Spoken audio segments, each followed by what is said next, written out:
దర్జాగా పట్టబదలు national highway కాంట్రాక్టర్ను బెదిరించి డబ్బులు ఇవ్వమని దెబ్బలు కొడుతుంటే గల్లా పట్టుకుని కొడితే కేసులు ఉండవు, అరెస్టులు ఉండవు. పట్టబగలు హైదరాబాద్ నడిబొడ్డున రాఘవ కంపెనీ భూ కబ్జాలు చేస్తే కేసులు ఉండవు, సిట్టులు ఉండవు, అరెస్టులు ఉండవు.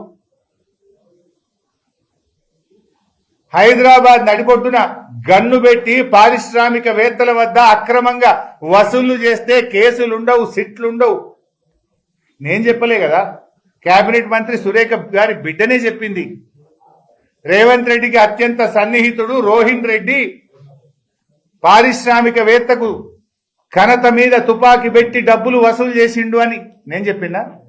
కొండా సురేఖ గారి బిడ్డ చెప్పింది. దాని మీద ఎందుకు సిట్ అయ్యవు? మరి దాని మీద కూడా సిట్టేసి తుపాకీ తెచ్చినోడేవాడు, తుపాకీ పెట్టినోడేవాడు, ఎక్కడ జరిగింది, ఎవరి దగ్గర వసూలు చేసిండ్రు, ఎంత వసూలు చేసిండ్రో సిట్ అయ్యాలనా వద్దా?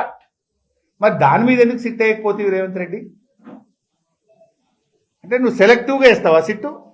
ప్రతిపక్షాల మీదనో ప్రశ్నించే గొంతుల మీద మాత్రమే సిట్ వేస్తావా? హైదరాబాద్ బ్రాండ్ ఇమేజ్ దెబ్బతీసి రాష్ట్ర పరువు తీసే విధంగా నీ ఇంటి ముంగటనే గెస్ట్ హౌస్ లో, ముఖ్యమంత్రి ఇంటి ముందు గెస్ట్ హౌస్ లో గన్ పాయింట్ పెట్టి పారిశ్రామికవేత్త దగ్గర పైసలు వసూలు చేస్తే సిట్ అయ్యవు. నీ ఇంటికి కూతవేటు దూరంలో హైదరాబాద్ నడుబొడ్డున నీ మంత్రి గారి కంపెనీ భూ కబ్జా చేస్తే దాని మీద సిట్ అయ్యవు. నీ ఏఐసిసి కాంగ్రెస్ నాయకుడు పట్టబగలు దాడి చేసి దెబ్బలు కొట్టి గుండాగిరి చేసి డబ్బులు వసూలు చేస్తుంటే దాని మీద సిట్టు వెయ్యవు. ఎవరి మీద సిట్టు?